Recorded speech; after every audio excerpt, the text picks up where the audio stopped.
Shito, you see, everybody can relate with this. Grandmothers and mothers, I'm going to put you on blast today. Okay? You want to feed the 6-month child cocoa. Never mind whether it's Sakura or not. You hold the child's nose, and then the cocoa is in your palm. The child screams, you hold the nose, nukokwa. And then when you finish, you have the audacity to say, nice boy, be good boy, good boy. You are drowning your child in cocoa. And this is the beginning of eating disorders. If you missed the conversation on eating disorders with Fozia Beidou, she said this is some of the reasons why people get picky with food. You basically traumatize the child at 6 months just for cocoa. Why is it really so hard in Africa? Hold the nose. The cocoa is strategically put in the palm. So as you hold the baby's nose, the baby has no other option. He can't breathe through his ears. So he screams or she screams, ah! I'm sure Valerie did it. I'm sure Jay did it. I'm sure Thelma did it. I'm sure Alan did it. I'm sure Baltiti did it. Whether the cocoa is Hausa cocoa or whatever, yellow.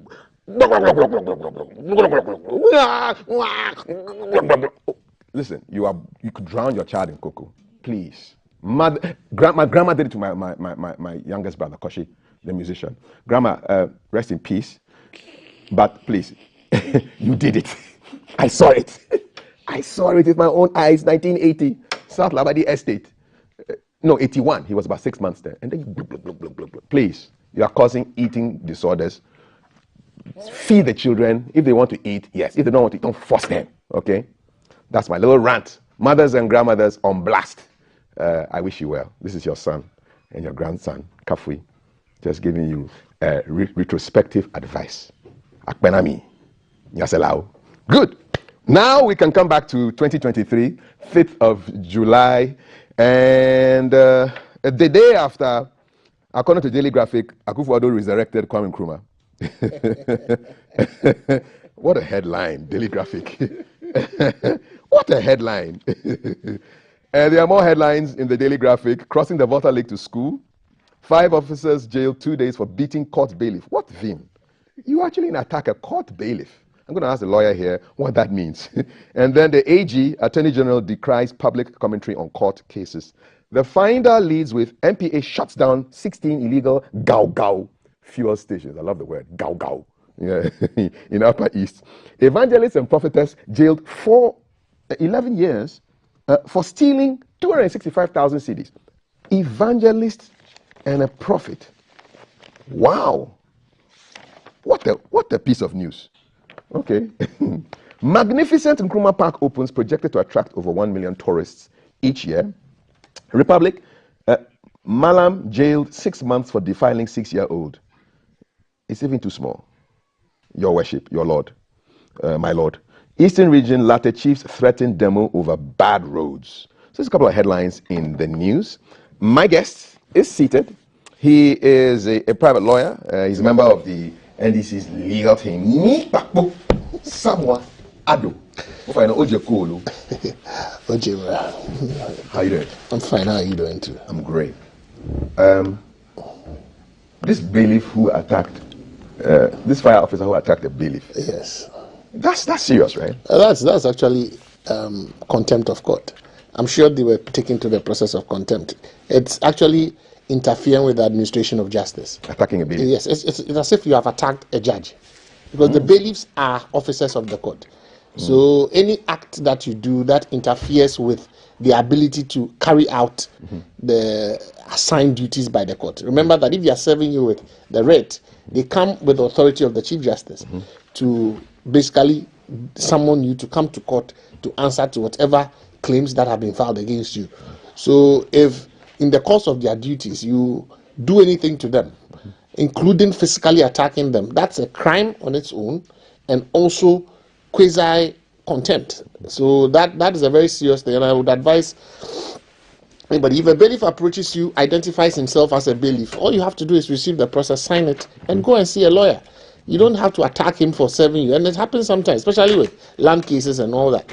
So we want to advise, as a national platform, advise all persons, when a bailiff approaches you, simply take the process, let him identify himself. They all have identification cards. They will tell you they're coming from the court. They have a process for you. You look at the process, you identify. He'll first ask you whether you are the person who he is to serve, because the service will normally be directed by the plaintiff. So he'll come, identify himself, see who you are. If he satisfies himself that you are the person, then you hand over the process to you. You sign the date and time you took the process, and then he walks away. Okay. Very simple and very civil process. Thank you for the clarification. Since you are from the legal fraternity, there's another case here. It's already been decided, so I think we can comment on it, right? Okay. A Malam in the central region has been jailed 6 months for defiling a 6-year-old. Apologies, but this is news. So he inserted his fingers into the genitals of a 6-year-old girl. He was found, taken to court. The argument was that he's a first-time offender, and they gave him 6 months and got him to sign a 2-year bond of good behavior. How can this be? Well, it depends. 6 months. You see, the facts of the case and in sentencing, the judges weigh a lot of things. So, if there's a minimum for that particular offense, then in statute, the judge has no option. So, there are offenses which have a minimum sentence and a maximum sentence, or it may have a minimum sentence, it may not have a maximum sentence, or it may not have a prescribed sentence in the, as in, it may not have a set maybe imprisonment term for the person. So the judge has the option of a fine, of imprisoning the person, of signing the bond. So those are all forms of punishment. What offense is this? Defilement? Yes. So according to the report, yes, I doubt whether that will be defilement, because he allegedly used his finger to the woman's girl's private parts, which is, she's a minor and all that. So those are all things that the court would take into account. What offense is that? You would have because what are your fingers doing inside a 6-year-old's vagina? I always refrain from commenting on newspaper reportage on cases when I haven't been given the judgment of the court, because sometimes the facts as outlined may not actually be what happened in court, and you may then end up unfairly criticizing the judge when you don't have all the facts in front of you. So what we could do is that your reporter could ask for a certified true copy of the judgment, and it is available. Like when we dealt with the Anas case here, we had the full judgment. So when we are analyzing it, so if you want, let's put this down. We can discuss it again another time. If you want me to come specifically on this, we can do that. Let's write for the certified true copy of it. Let's ask for the charge sheet, and then if there has been some miscarriage of justice, as a citizen, you have every right to petition the Attorney General for him to have a second look at this, because all crimes are prosecuted in the name of the Attorney General. So if the Attorney General believes that, or if you bring it to his attention that something like this has happened and it did not merit the sanction that was given, that it should have been an enhanced sentence, or that the person was even charged with the wrong offense, the Attorney General can have a look at it and either appeal it or bring it to the attention of the court for a possible review of the sentence that has been imposed. So we all should be concerned when it comes to. So I think that this would be something you should take up. Send the reporter to the court registry. Ask the court, and you are entitled to it. It's a public document. It's not an RTI. No. You don't need an RTI. Okay. You just send a letter to the registrar's office. Ask for the charge sheet. Ask for the copy of the judgment. They would certify it. I think the payment is very small, something very small. I'm sure you can do it as a civic thing. Get it, read it, and then we can all look at it. If there was something that was not done procedurally right, then we will put a letter to the Attorney General to take it up. Thank you for that. I mean, it just shocked me, really. So you can note it down. And you have national reporters, so you can just ask your reporter to go to the place. So this happened in Shifo Praso. Correct. So Central Region. Central Region. Ask your Central Regional correspondent to take it up for you. Thank you so much. By the end of today, you should have it. You know, in some other countries, immediately they'll put this ban on a register of sex offenders. So we should have a register. Yes, we should have a register of sex offenders. Yes. So you can't live within a certain radius of children. Yes, it's something that could be done. We should be able to do something like that. Indeed. Our traditional systems ostracize people like that. So if you do certain offenses, you are banished from the community. Yeah. And those are traditional forms of punishment that we can easily incorporate into our statutes. Awesome. So thoughts there from Nikpapo Samuel Ado, who is on my panel this morning. What are your thoughts on the legal system, the justice system in Ghana? Attack a bailiff, you got your 2 days. Man puts his fingers into the private part of a 6 months alleged. So that's why I said cautiously. I cautiously pronounce, read what is coming from Republic Get the Party. charge sheet, Yes. get the judgment. Then I promise you, I will come and sit here with And you do and it. we'll discuss it. Yeah, but we were not cautious about the fire officer attacking the bailiff. So you see, You're not cautious about that one. We took that report. fair enough. I mean, fair enough. All right, so I want your thoughts on these issues, okay? And have you been at the wrong end of the law or the justice, or you've seen a case that just struck you that, man, I can't understand this. I can't think far. I can't think madness. You can't think far. I want to know. 055-556-1034. What's on your mind this morning, apart from what I just ambushed you with? What's on your mind this morning? Oh, nothing much. I have a court appointment, so Okay. But we're here to discuss other things. So let's see how things go. Yes, how things go. Okay, it was a big day yesterday, 4th of July 2023, while some of us were marking 65 years of the founding of Ghana Airways, which happened on the 4th of July 1958. The person who founded Ghana Airways was being celebrated at the Kwame Nkrumah Museum Park, and we have pictures, we have sights and sounds from the Memorial Park event that took place yesterday. I see a picture of the president cutting a tape with the Minister for Tourism and the daughter of Osajifo in that shot. Finance Minister, I believe, also there as well. Let's check out this video, get your thoughts on it.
The drone shots are working.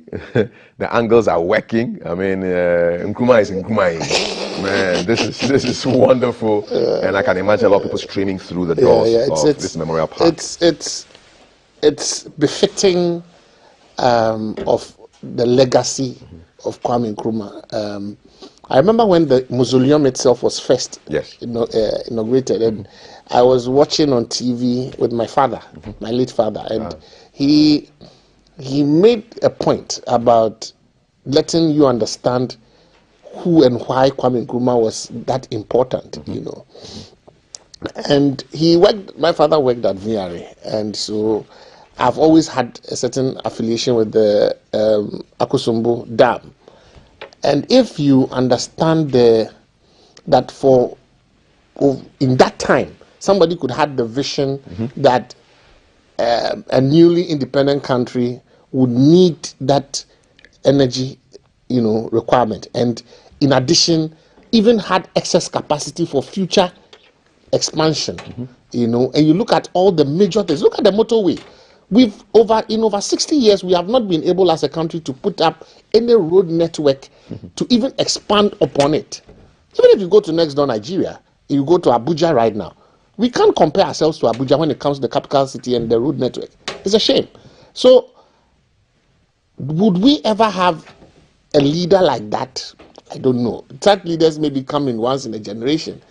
And it is befitting that even the tradition that is opposed to his tradition has recognized the need to honor him the way that he has been honored. I mean, I think that forever and ever, except for maybe us taking off the 1st July as a holiday, which I disagree with, I think that this monument and the fact that it was inaugurated by President Nana should cement that debate once and for all as to who is the founder of Ghana and who blazed the trail for Ghana to be what we have today. I don't think that after yesterday there can be any debate about the stature of Kwame Nkrumah. We were discussing off air that it is when you travel outside Ghana that you actually see the significance of Kwame Nkrumah. The name alone, the places that have been named after him. I don't think we have even done justice enough. Apart from the mausoleum and then the university, what else have we named after him? Maybe a holiday. We have to do more. Where he was born. The circle. Well, the circle is there, but where he was born, for example, must be a major tourism site. We should. I'm not saying he alone. I mean, all the others who have come after where you are buried. Those are things that are important for our history. But I am very appreciative of the fact that this honor has been bestowed. What happened in terms of what had been left to decay was an eyesore.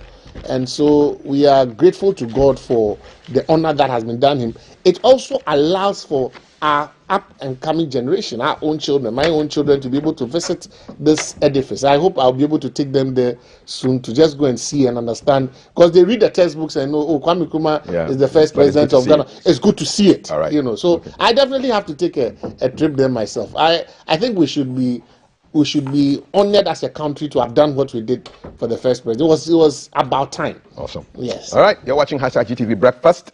I want to just jump onto the phone lines right now and speak to a gentleman who we spoke about earlier on. There is a story in today's Daily Graphic. Fire officer jailed 2 days for beating court bailiff. The person who was at the wrong end of the fire services, the court bailiff. Well, the assaulted bailiff is on the line right now. His name is Emmanuel Amate. Emmanuel, good morning. Welcome to the show. Thank you. First of all, my sympathies for the treatment that you suffered at the hands of this particular fire officer. Tell me exactly what happened. What led to you being assaulted? Okay. I went to the man's house on Friday to serve my court document. So when I got there, I know him. To cut everything short, I saw him, and he told me he was not going to take the document. I should forward it to his office. And I said, this document is a family issue. It's not a document, maybe it's not that you find something in the line of duty. Even if you will serve a copy to your superior. He told me he's an officer. So I asked him which officer is he. I know if a policeman falls in any way in a uniform, in line of duty, they will serve the policeman as well as the IGP.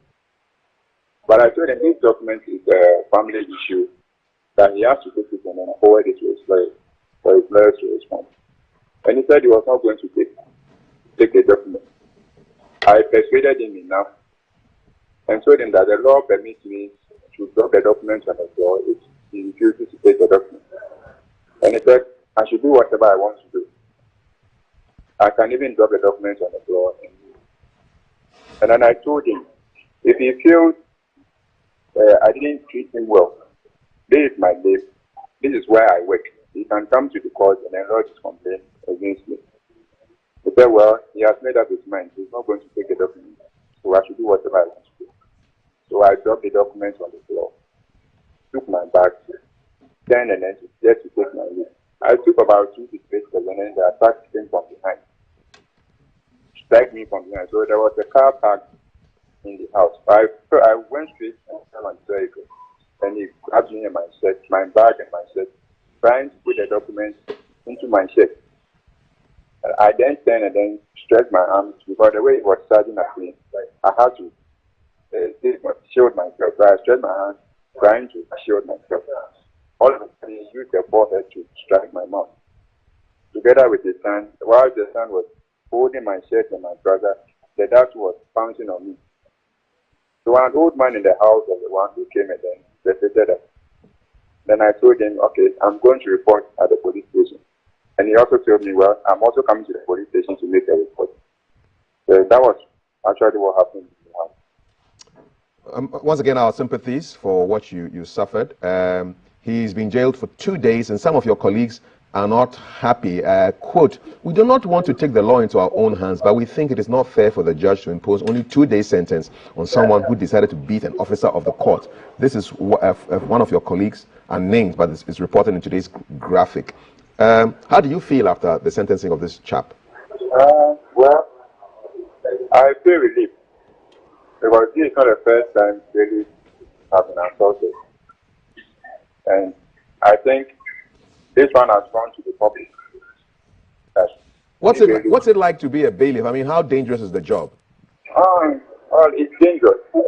We only have to pray and wish the people we meet serving them will be calm and then come to us.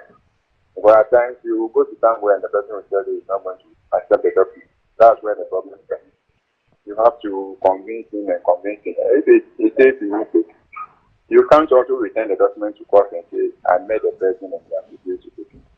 You still have to exercise your duty. And that's where the problem comes in. Is this the first time you've been attacked, Mr. Mate? Well, I've had verbal assault. But physical, and with your colleagues, I mean, is physical assault common? Physical assault, yes. Yes, I can't with guns. They point a gun at you? Yes, I can. Is that dangerous? That's how the work is. What do you think would make you feel? You only have to say you go out there, don't be a difficult person to face. All right. What do you think would make you feel more secure in this job? The court that will protect us. It's the court that will protect you.